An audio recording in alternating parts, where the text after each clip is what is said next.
Kickboxing's King of the Street fights versus MMA's Legend of the Street. Two street brawlers who found legitimacy in combat sports are headlining this weekend. Welcome to Kick Weekly with Tim Wheaton, the podcast covering fights and news in the world of kickboxing. This weekend we are talking Fight Club, Rise 173, Glory's heavyweight division, and a few fight announcements on top. Considering what the lineup is, I'm sure it's just going to be the hardcore folks up in here today. So welcome to the show. If you are listening, thank you so much for your time. Before we get into Rise and Fight Club, I just want to say a massive congratulations to Alex Pereira, a former alcoholic turned two-division champion in both Glory Kickboxing and the UFC. What a life, what a career, what a man this person is. I just love to see it. I love to see his shining success, and now he is an inspiration for all of those around him to get into sports such as kickboxing, MMA. It's just absolutely awesome to see. So huge congratulations to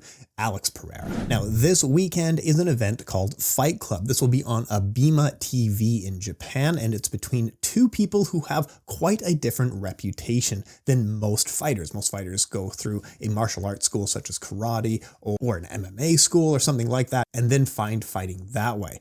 Some people are the more classic style of what we saw in the early phases of combat sports. In the main event will be two former street fighters who are going to throw down in a legitimate sport. Mikuru Asakura and Yaman are facing off. Both of these fighters are famed for their street fighting abilities and found a real career and opportunities through combat sports. Now, Mikuru Asakura, you probably know through MMA. He's in and out of Rise and title fights. You probably know him for having a very close and good match against Floyd Mayweather, in which he lost in the second round, but still a good match. Overall, it was great. And of course, you probably know his brother Kai Asakura from Ryzen as well, who defeated people like Kyoji Horiguchi. Now, he's going to face Yaman in an open-fingered kickboxing match. Mikuru Asakura and Yaman are both known for their very exciting brawling styles. It's like technical brawling. It's not brawling, it's technical brawling. The Asakura brothers grew up street fighting continuously.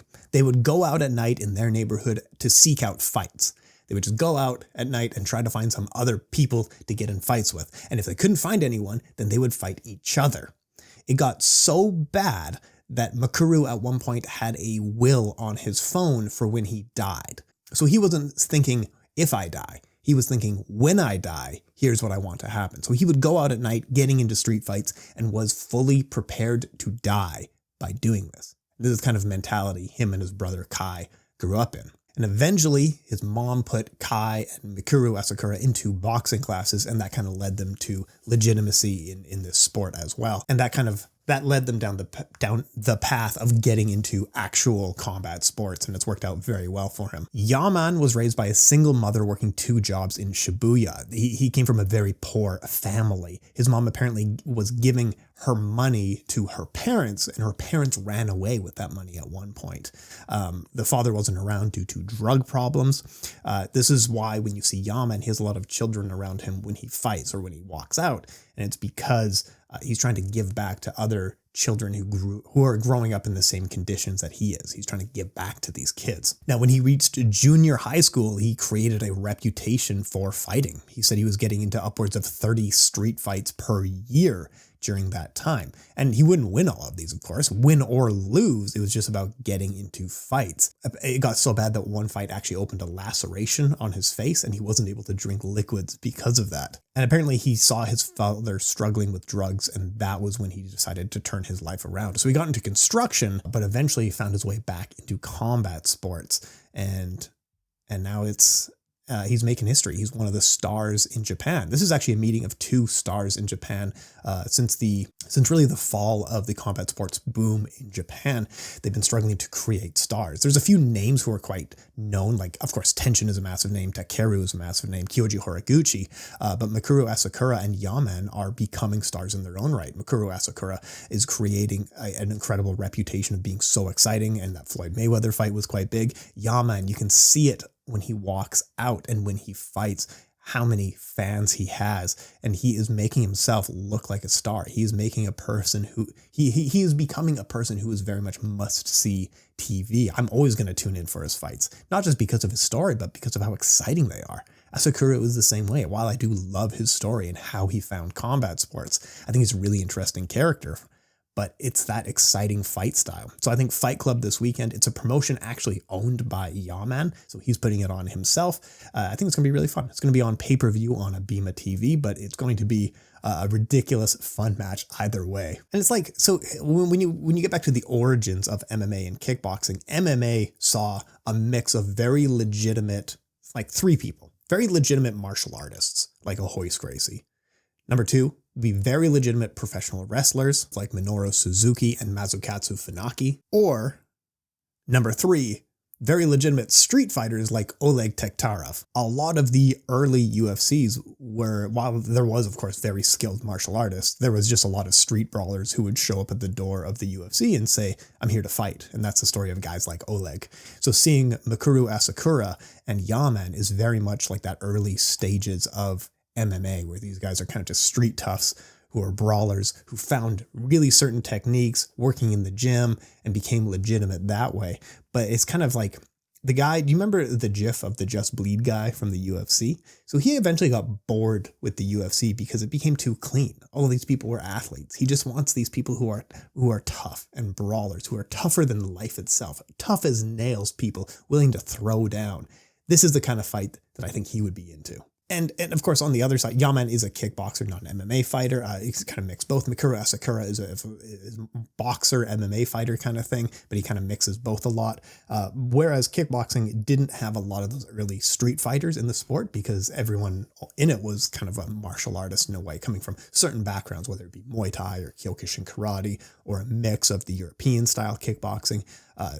Didn't get a lot of street brawlers in it. Those guys showed up in MMA. But either way, this is going to be a very fun fight this weekend. It kind of reminds me of those early UFC, early MMA fights. And there's a reason that the Asakura brothers were called like the Diaz brothers of Japan, just so fans in the US would understand quickly what these guys were kind of about. Like, oh, they're street toughs who went through the gym system to eventually get into real fights. But yeah, maybe you tell me why street fighters more so get into MMA rather than kickboxing. Like MMA has almost like at one point had a funnel system of street fighters coming into the system, whereas they couldn't succeed in kickboxing at all, especially during the early stages. People like Tank Abbott and Kimo Leopold, or even later on during the mid-range, people like Jorge Masvidal and Kimbo Slice were all street toughs who found middling success in MMA, but people like that could not find any success at all in something like kickboxing. I guess I kind of put Ken and Frank Shamrock under the legitimate professional wrestlers, but those guys were street fighters as well. Kind of same thing, that they were put in through different state systems because they were in and out of prison, both of them. And they were put up in a home. They found sports, but it was too brutal. They kind of went professional wrestling because they were getting into fights so much, and then went into professional wrestling into the MMA system. So it's kind of a mix, I guess. A lot of these early pioneers were kind of a mix of like, I was a mess of a human being. I was a street fighter, and I found something else to do, or else I would have died. And that's kind of the story of Ken and Frank Shamrock, the Asakura brothers, Yaman, Oleg Tektarov and people like this. Actually, I was just doing some research because I don't want anyone to correct me later, but Oleg Tektarov, I didn't realize he fought like a street fighter. He wasn't a street fighter at all. This guy was like judo and sambist and through the military and taught at the KGB. I thought he was just some street tough who showed up because that's the way the UFC talked about him. That's the way these early UFC producers talked about Oleg Tektarov, that he was just some street guy who showed up at the door. And that's not true. He was like a martial arts expert, but still we had early pioneers of the sport coming up through street fighting like Tank Abbott or someone like that. But yeah, so sorry to people if you're offended on behalf of Oleg Tektarov. Also upcoming this weekend will be Rise 173. The main event will be for the mini flyweight title. Erika is looking to defend against Arina Kobayashi. Kobayashi, you've probably seen her fight this year. She has some very impressive wins. She's on a 4-fight win streak, while Erika, the champion, has not been seen for over a year, something like 16, 17 months away at this point. So I'm leaning towards Kobayashi just because she's been active. She has some very impressive wins in this division.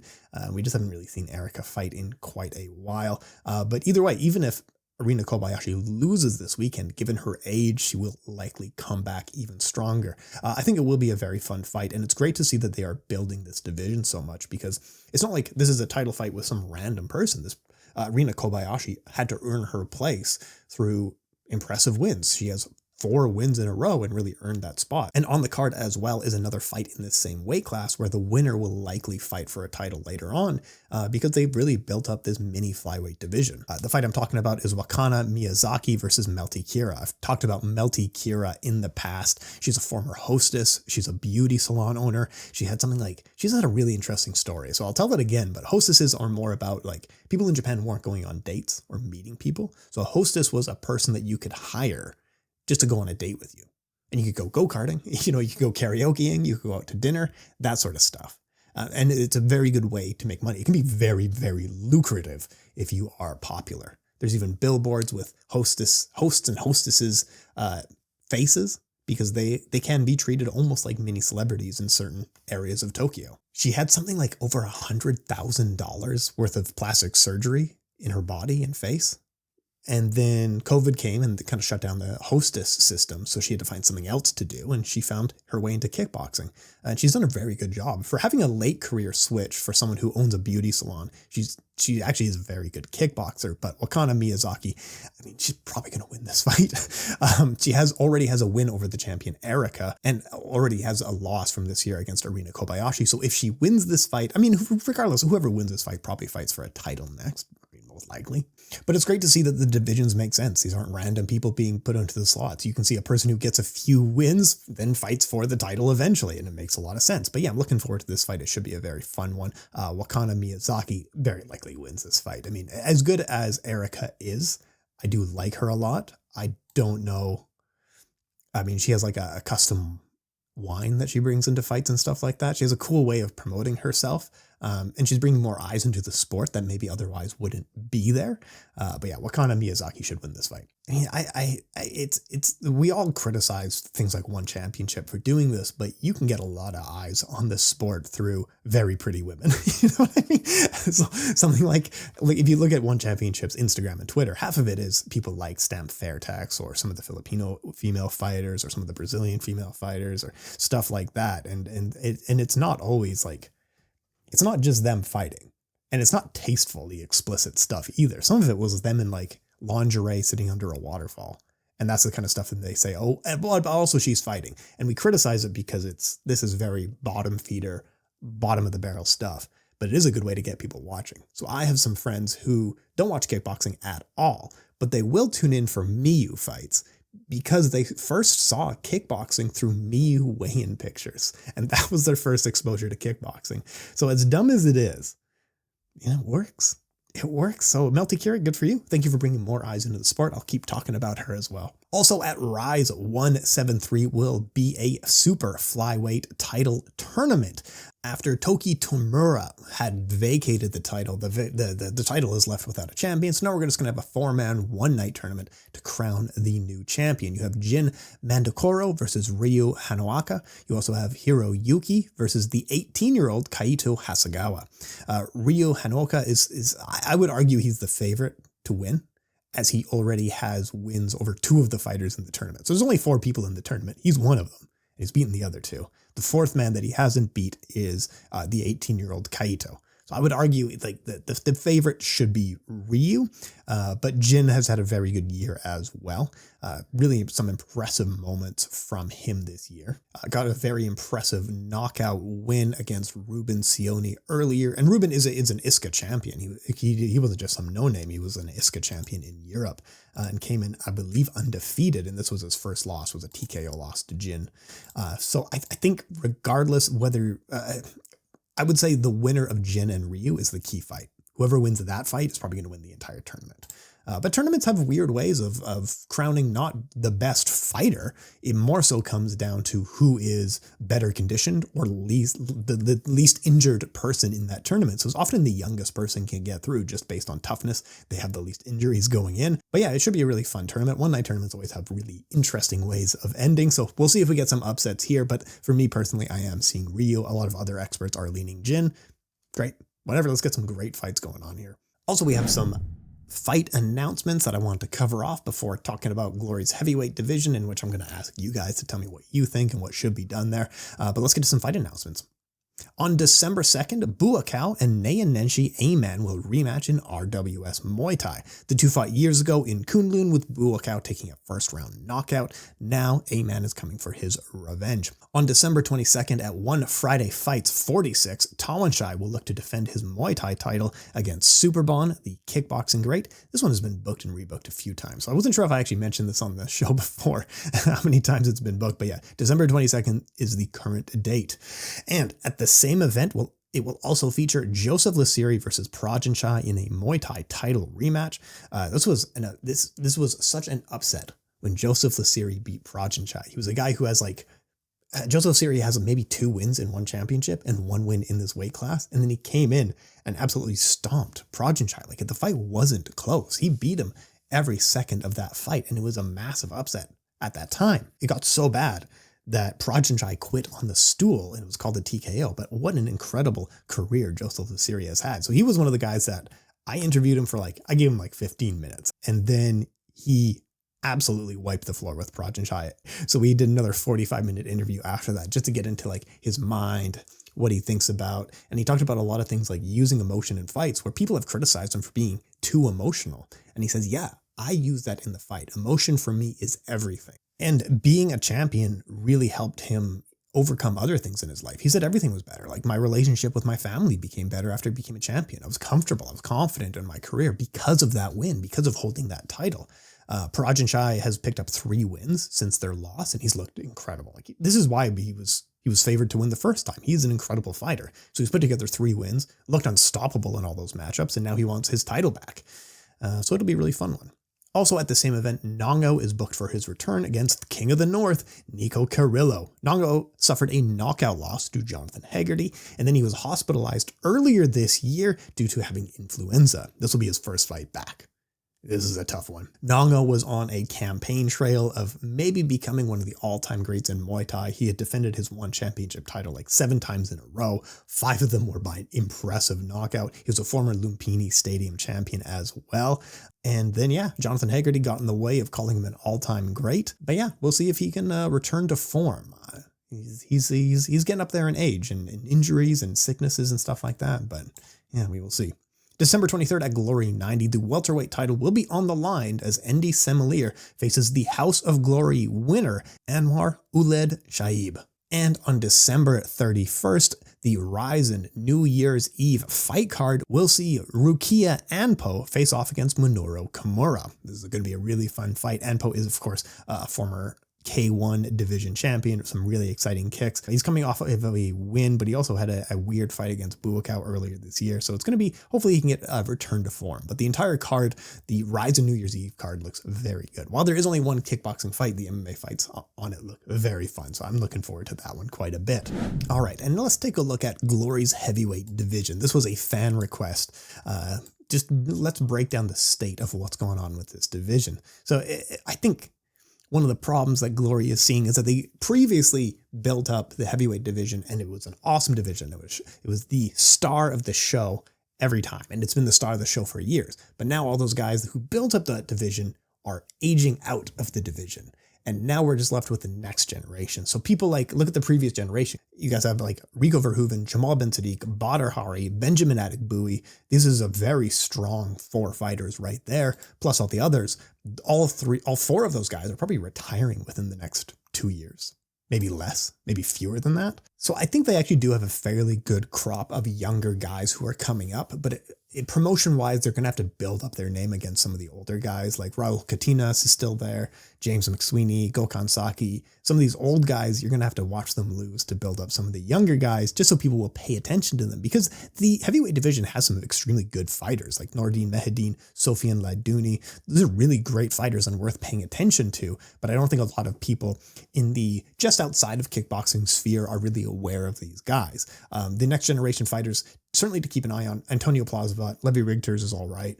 Cookie Tarico Zaro is very good. Those 3 are really the main 3 that I think people know, and they're establishing themselves. But if you just look at the division today, who is retiring in the next little while here?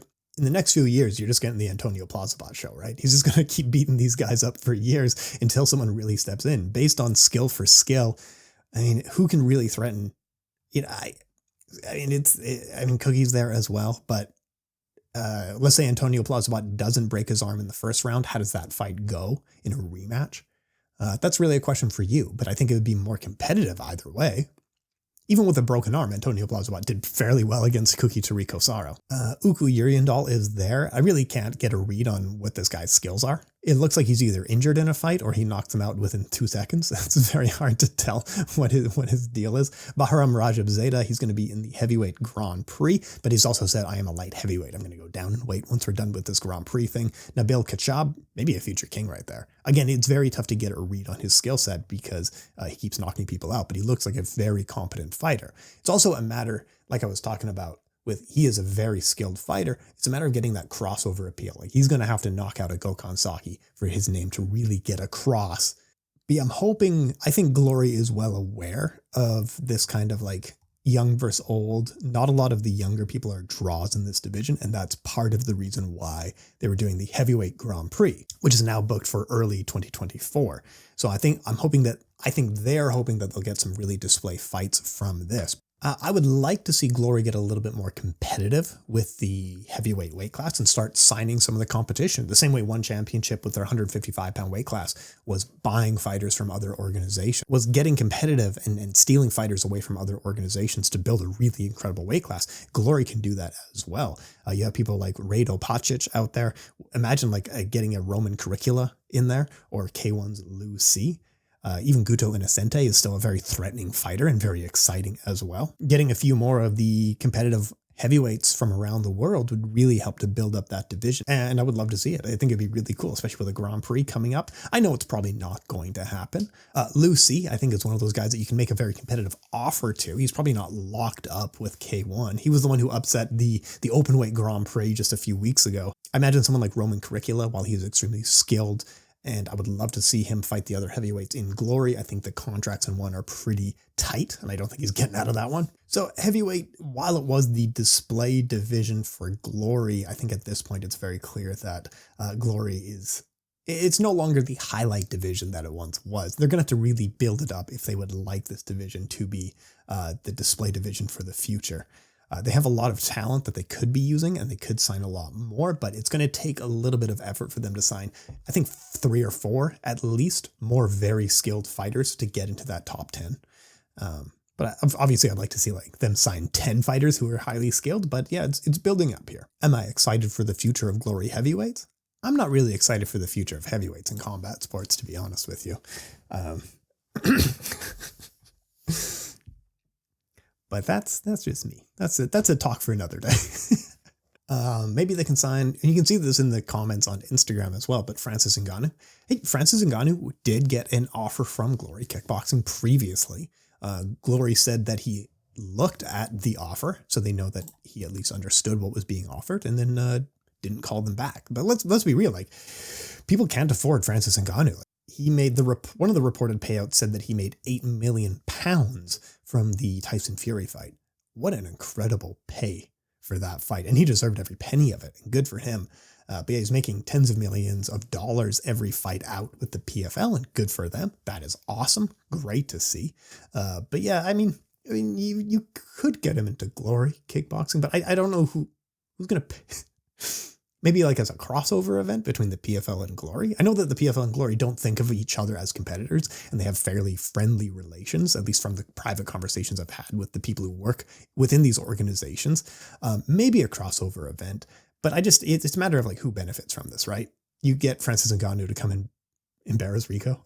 who really benefits from that, right? I think the PFL would come out the winner because they're really trying to invest into European MMA right now, because it's a small gap where they're hoping there's an opportunity there, where like KSW is really building equity in Poland. You have someone like Octagon really building equity in the Czech Republic and a few other places. But I think their PFL is really looking at like maybe the UK, France, and Germany, and really trying to build up there. But yeah, if you get Francis Ngannou in a fight in the Netherlands, maybe you'll draw in some fans that way. But I just don't think it's going to happen personally. I don't think that's going to happen. Whether it's under kickboxing rules or MMA rules, I'd be very surprised. But you let me know what you think of Glory's heavyweight division and what should be done with it. Who should they sign? What do you think of the future of this division is the key part. because even the Grand Prix, I'm really looking forward to the Grand Prix. I think it's going to be a ton of fun. And of course, most importantly, the hypothetical fight of Francis Ngannou versus Rico Verhoeven. Who wins in MMA? Who wins in kickboxing? Maybe it's just under standard Queensberry boxing rules. Who do you have in that one? All right, we're going to head out of here for the week. Folks, I really appreciate your time. Join me next week. We'll have another episode of Kick Weekly with Tim Wheaton. I'll cover off some more news and fights in the world of kickboxing. But yeah, I appreciate your thoughts. Let me know. I think next week, I'm not entirely sure what we're covering. So if there's any subjects that you think I should talk about, please let me know. All right, folks, thank you so much for your time.